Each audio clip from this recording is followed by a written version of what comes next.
네, 할렐루야. 8월 25일 새벽 예배 말씀. 오늘은 사무엘상 12장의 말씀입니다. 오늘 제목은 사무엘의 고별사라고 잡혀져 있는데요. 본문 요약을 잠시 보겠습니다. 사무엘은 이제부터 나이든 자신이 아닌 왕이 백성을 다스릴 것이라고 말하였다.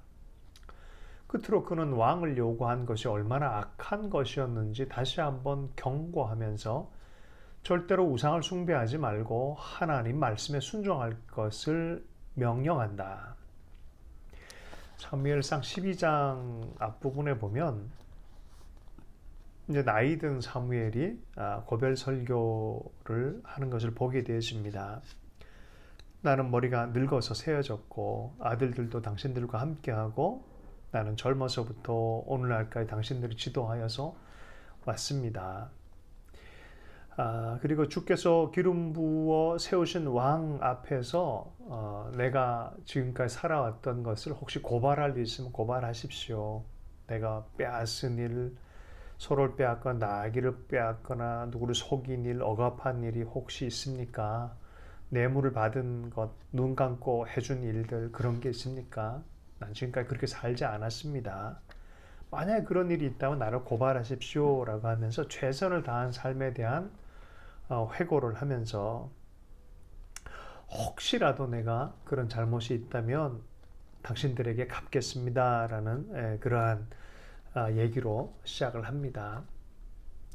당신들 속이지도 않았고 나는 억압하지도 않았습니다 라고 고백하면서 당신들과 또 기름 부어 세운 왕도 내 증인이다, 증인이 되셨습니다 라고 얘기를 하자 백성들이 그렇습니다, 주님께서 우리의 증인이 되셨습니다 라고 대답을 했습니다.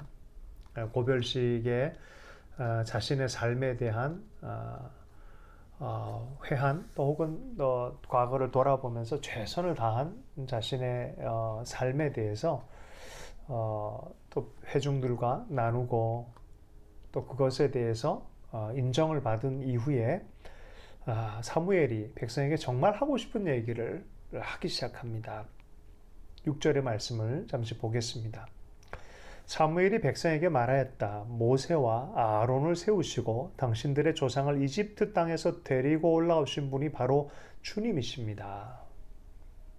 하나님이 누구인지에 대해서 사무엘은 꼭 얘기를 하고 싶었습니다. 그러니 그대로 서 있으십시오. 지금 서서 꼭 들어야 될 말이 있습니다. 내가 꼭 해야 될 말이 있습니다.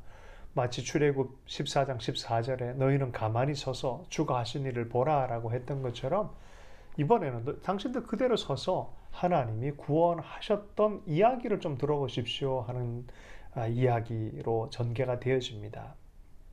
사무엘이 말하길 원했던 것은 하나님의 구원의 이야기였습니다. 내가 주님께서 당신들과 당신들의 조상을 구원하려고 하신 그 의로운 일을 주님 앞에서 증거로 제시하고자 합니다. 하나님은 구원의 하나님이십니다 하면서 구원의 이야기, 역사적 이야기를 증거로 제시하겠다라고 말하는 것이죠. 자기의 삶을 마무리하고 사역을 마무리하면서 정말 마지막에 하길 원했던 것은 자기의 이야기라기보다 하나님의 이야기를, 하나님이 어떤 분인지를, 또 백성들은 어떻게 하나님을 따라가야 되는지를 고별 설교로 남기기를 원했습니다. 어떤 이야기를 따라가 보면요, 8절부터 10절까지 말씀 보면 이집트에 내려간 이야기, 그 땅에 70명의 사람들이 정착을 해서 백성을 이루었을 때 출애굽해서 가나안 땅으로 인도한 이야기. 그럼에도 불구하고 9절 말씀입니다. 그런데도 백성은 주 그들의 하나님을 잊어버리고 말았습니다. 그래서 주님께서는 조상들을 블레셋 사람들과 모압 왕과 하솔 왕 야빈의 군사령관인 시스라에게 넘기시고 우리 조상들을 쳐서 정복하게 하셨습니다. 하나님의 말씀을 따라서 순종하고 따라왔을 때는 하나님이 약속의 땅도 주시고 노예에서 벗어나게도 해주셨는데 그것을 9절에 보면 백성들은 그들의 하나님을 잊어버리고 말았습니다 라고 말하면서 잊어버림으로 말미암아 모압 왕과 하솔 왕 야빈 군사령관인 시스라에게 넘김을 당하고 정복당하는 일들이 생겼다는 거예요. 사실은 전쟁의 군사의 힘으로 정복당한 것이 아니라 기억하지 못했기 때문에 전쟁에서 졌다는 얘기를 하고 있는 것이죠. 무엇을 기억하지 못했습니까? 하나님의 능력과 구원하는 이야기를 기억하지 못했기 때문에 일어난 일이라는 것입니다. 그런 의미에서 이것은 기억의 전쟁입니다. 하나님은 구원의 하나님, 능력의 하나님이신 것을 우리는 끊임없이 기억할 필요가 있습니다. 우리가 모일 때마다 성찬을 하는 이유도 그런 이유입니다. 하나님은 어떤 구원을 우리에게 허락하셨는지를 날마다 기억하고 그 중심 안에서 바라보고 마음을 정하게 하고 생각을 정렬할 줄 아는 것이 바로 승리하는 첫 번째 스텝인 것입니다. 자, 그 다음 10절부터 11절까지의 말씀을 보면 약속의 백성이 그렇게 또 외부의 군대들에게 정복당하는 것이 끝날 것이냐? 조상들은 주님께 살려달라고 부르짖으며 우리는 주님을 버리고 바알을 섬긴 죄를 졌습니다 라는 회개의 시간을 갖습니다. 그리고 우리는 하나님만 섬기겠습니다 라고 하나님께 호소하기 시작했습니다. 이것이 몇백 년의 사사기의 패턴입니다. 또 잊어버리고 또 죄를 짓고 또 포로가 되어지고 또 전쟁에 지고 그럴 때마다 다시 원래 자리로 기억을 돌이키고 돌아오고 기도하고 호소하고 하나님만 섬기겠다고 말하고 그럴 때마다 하나님께서는 여룻바알과 베단과 입다와 나 사무엘을 보내셔서 무슨 소리입니까? 시대마다 그 시대의 사사들을 보내셔서 사방으로 에워싼 원수들에게서 우리를 건져주셔서 안전하게 살 수 있도록 하셨습니다. 어쩌면 신앙생활이 사사의 시기를 걸어가는 것과 같습니다. 부침이 너무 큽니다. 하나님을 열심히 섬기다가도 언제 하나님이 계시냐 싶을 정도로 푹 떨어졌다가 또 회개하고 또 돌이키고 하는 패턴입니다. 그러나 분명히 이곳에 회복의 패턴이 보입니다. 온전한 신앙의 열망을 회복하고 하나님께 간절한 기도가 있으면 하나님께서는 회복시켜 주신다는 것입니다. 그럼에도 불구하고 또 주변의 암몬 왕 나하스가 우리를 치러 올라오자 주 하나님이 우리의 왕인데도 그것을 보았을 때 당신들은 안 되겠습니다. 우리를 다스릴 왕이 꼭 있어야 하겠습니다. 라고 하면서 보이지 않는 하나님보다 보이는 인간 왕을 세워달라고 말했다는 거죠. 이제 당신들이 뽑은 왕, 당신들이 요구한 왕이 여기 있습니다. 라고 하면서 심히 못마땅한 어떤 뉘앙스로 사무엘이 얘기합니다. 과연 왕의 제도를 원망하고 싫어했을까요? 뒷본문에 보면 그런 것 같지는 않습니다. 만일 당신들이 주님을 두려워하여 그분만을 섬기며 그분에게 순종하여 주님의 명령을 거역하지 않으며 당신들이나 당신들을 다스리는 왕이 다 같이 주 하나님을 따라 산다면 모든 일이 잘 될 것입니다. 라고 말하는 것이죠. 이것을 보건대 왕의 제도를 거부하는 것은 아닌 것이죠. 지금 인간의 왕을 달라고 한 그 당시에 그 사람들의 마음 자체가 보이지 않는 하나님보다 보이는 인간 왕을 세워서 어떤 두려움을 제거하고 싶어하는 마음, 곧 하나님을 밀어내는 마음 자체가 죄요, 불순종의 모양을 띠고 있기 때문에 사무엘이 그러한 뉘앙스로 얘기를 하는 것입니다. 어찌됐든 하나님께 대한 순종의 마음이 있다면 이 왕 제도도 의미 있게 모든 일이 잘 될 것이지만 하나님을 순종하지 않는 주님의 명령을 거역한다 그러면 왕의 제도가 이것 다 의미가 없게 되어진다라고 말하는 것이죠. 16절 이하에 보면 또 한 말씀이 있습니다. 당신들은 그대로 서서 주님께서 이제 곧 하실 큰 일을 눈으로 직접 보십시오. 우리가 출애굽기 14장에 보면은 하나님의 너희는 가만히 서서 봐라. 이집트 백성들에게는 심판을, 히브리 백성들에게는 구원을 행했던 것처럼 이 부분에 또 한 번 얘기하면 그대로 서서 주님이 하신 일을 봐라. 지금은 밀 거둘 때 아니냐. 그런데 내가 하나님께 기도해서 천둥과 비를 내리게 할 거다. 아니 지금 수확할 때인데 비가 내리면 어떡합니까? 자, 그런데 이것을 분명히 이렇게 표현하고 있어요. 17절 하반절에 그렇더라도 내가 주님께 아뢰면 주님께서 천둥을 일으키고 비를 내리실 것이며 심판하시는 하나님에 대해서 분명히 말씀하시죠. 그러면 왕을 요구한 것이 주님께서 보시기에 얼마나 큰 죄악이었는지 밝히 알게 될 것입니다. 하나님을 신뢰하지 않고 대체제를 가지는 것이 하나님 앞에 그것이 불순종의 씨앗이 된다는 것을 분명히 말하고 있습니다. 우리는 하나님을 순전히 살아계신 하나님을 섬기고 있는지, 아니면 대체 무엇인가 어떤 인물을 통하여 하나님을 대체하려고 하는 것이 있는지 살펴보아야 될 것이 바로 이 본문에서 우리가 묵상할 수 있는 것입니다. 정말 사무엘이 하나님께 아뢰입니다. 그날로 주님께서 천둥을 보내주시고 비를 내리셨습니다. 그러니 온 백성이 얼마나 두렵겠습니까? 주님과 사무엘을 매우 두려워했다라고 표현하고 있습니다. 그리고 모든 백성이 사무엘에게 간청합니다. 종들을 생각하시고 주 하나님께 기도하셔서 우리가 죽지 않게 해주십시오. 우리가 우리의 모든 죄에 왕을 구하는 악을 더하였습니다. 왕제도 자체가 악한 것이 아니라 왕을 구했던 그때의 백성들의 태도 자체가 하나님 앞에 하나님을 신뢰하지 않는 악을 향한 모습을 회개한 것이죠. 회개가 이루어지고 나서 사무엘이 백성에게 말합니다. 두려워하지 마십시오. 당신들이 이 모든 악을 저지른 것은 사실이지만 그렇게 사실이 있는 그대로 받아들이고 회개함으로 이제부터는 주님을 따르는 길에서 벗어나지 말고 마음을 다 바쳐 주님을 섬기십시오. 도움을 주지도 못하고 구원하지도 못할 쓸데없는 우상에게 반하여 그것을 따르는 일이 없도록 하십시오.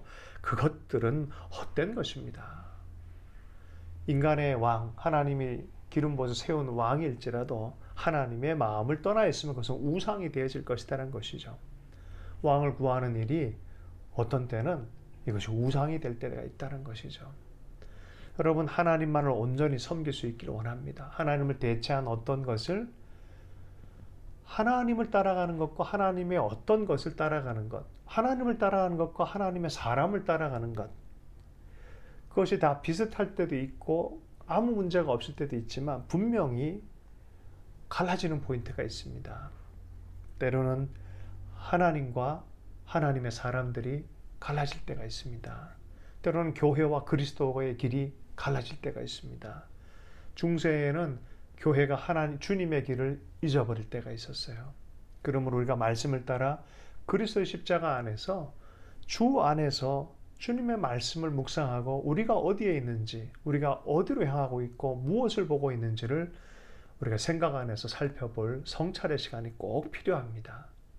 너무 바쁘게 살고 성취를 위해 살다 보면 문제 해결을 하다가 보면은 우리의 마음을 살펴보지 못할 때가 많이 있습니다.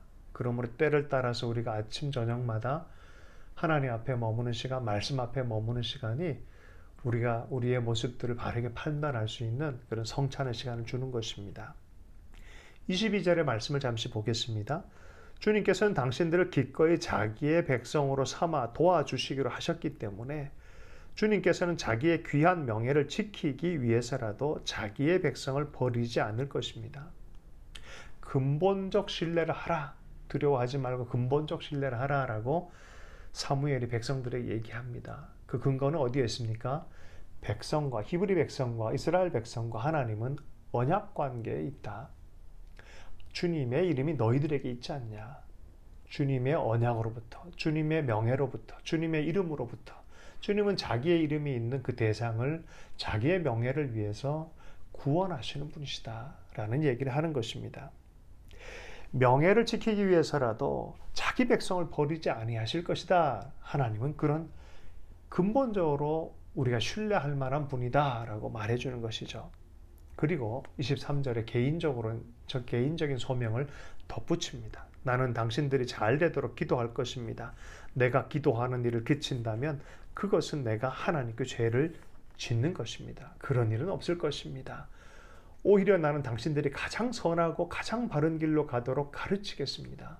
내가 기도하고 말씀을 나누고 가르치는 일들은 내가 끝까지 하겠습니다. 중보하며 세우며 하나님의 계획이 하늘의 뜻이 이 땅에 온전히 이루도록 당신들을 위해서 기도하겠습니다. 하나님의 동역자들은 이런 마음으로 하나님의 사역을 도와야 함께 해야 할 줄로 믿습니다. 사무엘은 그런 정체의식이 있었습니다. 또 사도 바울도 하나님의 마음, 하나님의 손과 발 대해져서 그냥 하나님을 위해서 뭔가 하겠다가 아니라 정말 하나님의 손과 발로 생각하며 자기의 삶을 하나님의 정체 안으로 연결시켜서 그렇게 주님께서 가셨던 길을 동일하게 걸어간 것입니다. 사무엘의 마음이 그러한 마음이었습니다. 마지막으로 24절, 25절의 말씀을 보겠습니다. 당신들은 주님만을 두려워하며 마음을 다 바쳐 진실하게 그분만을 섬기십시오. 주님께서 당신들을 생각하시고 얼마나 놀라운 일들을 하셨는가를 기억하십시오. 매우 중요한 문장입니다. 얼마나 놀라운 일을 하나님이 당신들을 얼마나 생각하고 얼마나 놀라운 일들을 하셨는가를 기억하십시오. 아까 처음에 얘기했듯이 전쟁의 승패는 이 기억 전쟁으로부터 시작되십니다. 하나님의 구원하시는 하나님, 능력의 하나님 되셨던 것을 기억하십시오. 기억해야만 온전히 경외하고 하나님을 끝까지 섬겨갈 수 있습니다. 기억이 사라지고 생각의 초점이 흐려지기 시작하면 우리는 악한 행동으로 걸어가기 시작하고 급기야는 망하는 길을 들어서는 것입니다. 그러므로 늘 기억하고 늘 하나님을 바라보는 것이 우리에게 승리의 비결이 되는 줄로 믿습니다. 만일 당신들이 여전히 악한 행동을 한다면 당신들도 망하고 왕도 망할 것입니다. 나는 당신들 위해서 기도하는 것 쉬지 않고 가장 선한 것이 되기를 가장 바른 길로 가도록 저는 계속해서 기도하고 가르치겠습니다. 당신들이 해야 될 일은 계속해서 바르게 기억하십시오. 하나님을 기억하고 하나님을 경외함으로 섬기길 바랍니다. 이것이 우리 사무엘의 마지막 고별사였습니다. 한 인생이 마무리되어질 때 진실한 자기의 삶의 간증들을 합니다. 하나님을 경험했던 하나님의 사람들은 다음 세대를 위해서 정말 전하고 싶은 말들이 있는 것이죠. 기억하십시오. 하나님의 구원의 능력을 기억하시고 하나님을 전심을 다해 사랑하고 섬기십시오. 그러면 잘 될 것입니다. 라는 것이 사무엘의 고별사였습니다. 오늘도 이런 말씀 붙들고 주신 말씀대로 우리도 살아내는 열매가 있기를 축복합니다. 주님의 마음을 본받아 살기를 결정하고 주님을 섬기고 사랑하는 자들에게 하나님께서 좋은 것으로 채워질 것을 우리가 확신합니다. 오늘도 아버지 하나님, 우리가 기억하며 사는 자가 되기를 원합니다. 우리의 전쟁이 하나님의 능력에 달려 있고 우리가 어떻게 하나님을 생각하고 어떻게 하나님의 능력을 믿음으로 기억하고 생각하느냐에 따라 우리의 삶이 전혀 다른 결과를 나타내는 것을 오늘 말씀을 통하여 사무엘을 통하여 우리의 교훈으로 듣습니다. 하나님의 구원, 끊을 수 없는 그 신뢰의 사랑, 하나님 그의 능력, 하나님 기억하며 늘 찬양하며 살아가게 해주시고 오늘도 성령 충만함으로 이끌어 주시옵소서. 모든 것 주님께 의탁합니다. 살아계신 예수님 축복하며 기도했습니다.